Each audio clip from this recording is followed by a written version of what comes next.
Hi guys, how are you doing today? Welcome back to Random Lifestyle Vlog. So today we're going to be talking about the newest Maison Margiela fragrance. This is from the Replica line and this is On a Date. So I thought this was going to be like a perfect fragrance for the upcoming Valentine's Day. The description here says this is grapes and roses and it is described as a fruity floral. So I was like, that kind of makes sense, you know? And also I blind bought it because you can't really go wrong with like fruity florals, right? Like, what's the worst thing that can happen? They can be boring, that happens sometimes, or bland, or like nothing new, but you can't really go wrong. Oh boy, that one was a surprise. And I'm not saying this was all the bad surprise. I actually really like this fragrance, but let me tell you this. Just save yourself some money, just in case, and do not blind buy it. Just go and test it. Just go and test it. If that sounds interesting to you, go and test it, and then you'll see whether you like it or not. Because this one is a little bit controversial, let me tell you. First of all, a fruity floral fragrance, grapes and roses. I would not describe it like that. To me, this is a green aromatic fragrance with some fruity floral finish. To be honest, if I didn't know the notes, I would tell you that this is like a cassis oak moss fragrance with some rose and patchouli in the background. That's how I would describe it. So this is not your classic fruity floral, is it? And just to make it clear, I'm going to read you the proper notes, not what I kind of imagined was in there. The proper notes are blackcurrant syrup, pink pepper and bergamot in top notes. There is no cassis in here, there's blackcurrant syrup.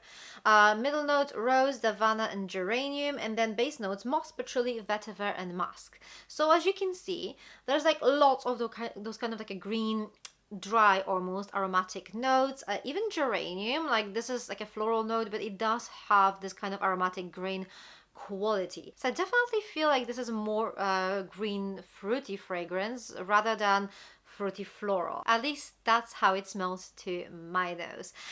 So who is this fragrance for, and is it safe to blind buy it? I mean, obviously I think we established that it's not safe to blind buy it. It's just not. It's just surprising. It's a little bit different. It's not what I would guess to be a grapes and roses scent. It's even the name is a little bit misleading. Like On a Date, I don't know. I would just kind of expect something a little bit more lightweight. This fragrance, I think, particularly because of that like strong oak moss note, this fragrance gives me a little bit more of an old school vibe. I think it's beautiful. Personally, I actually really like it, but I was a little bit shocked when I first sniffed it. Like I was like how did that happen? But it is pretty. It does have the sophisticated, almost like niche like vibe, but this is definitely not your classic fruity floral. This is definitely not your safe blind buy. Like honestly, there are so many people who said that this smells like cat piss, and I have to admit, I get that. I get why or where they get this cat piss from, because yeah, I kind of can guess why. Luckily, my brain does not attach to those like kind of thoughts or connections, so I can still smell what I like about it. But if you kind of are easily influenced with those ideas, then again, I guess it's best not to buy this fragrance, because once you get the cat piss from it, you'll always be stuck with a cat piss, right? And it is there, okay? It's not like a proper cat piss, but you can easily figure out how this actually smells like cat piss. Oh my god, how many times you can say cat piss in like what sentence? I guess quite a few. Anyway, let's talk about who I think is going to like this fragrance. First of all, you kind of need to like those aromatic green notes. You kind of have to like a mossy note. So for example, if you are a massive fan of Chloe Nomad, you know, the original Eau de Parfum or the Toilette. It's not necessarily similar, but it definitely has a similar vibe with a kind of like mossy notes and then some fruity notes on top of that. So if you like Chloe Nomad, try this one for sure.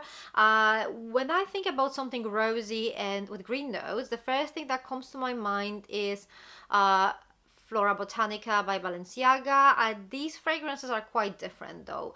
Flora Botanica is like rosy fragrance with like a fresh rose with some fresh kind of green notes. There's, if I remember correctly, there's some mint in there, there's cannabis, and it does smell quite like fresh compared to this one. This one is very kind of aromatic. It's quite like dry, and those like floral fruity notes are a little more like juicy or like syrupy even. So this one is definitely heavier. It's more mature, I would say. Completely different vibe, but maybe if you like your florals mixed with some greens, maybe you should try it out. Still, you probably shouldn't really blind buy it. I think this could only be a safe blind buy, like to some extent, to people who actually like oak moss in their fragrances, and to those of you who don't really get affected with those kind of like associations. There are actually a couple of fragrances that remind people of like pickle juice, and I've heard stories that people just got so affected with this kind of association in their head that all they could smell was pickle juice, even though they didn't really smell that in the beginning. After like kind of like finding out that this could smell like pickle juice to other people, this was all they could smell. So that's probably another reason not to blind buy it. All in all, I do think this is a really beautiful fragrance. It's quite classy, it's elegant, slightly more on this mature side. It does smell expensive. Did I say that already? I'm not sure. Anyway, it does smell expensive. I really like it, but this is definitely not for everyone. So all in all, I highly recommend testing it. I would strongly discourage you from blind buying this fragrance though, because it's not going to be for everyone for sure. I think it's going to be perfect for springtime and summertime, but it's on a bit heavier side, and I'm actually quite happy to welcome this fragrance in my fragrance collection. So this is everything from me. Have you tried this fragrance before? If you have, let me know what you think about it. Can you smell the or not? I would love to know your thoughts about it.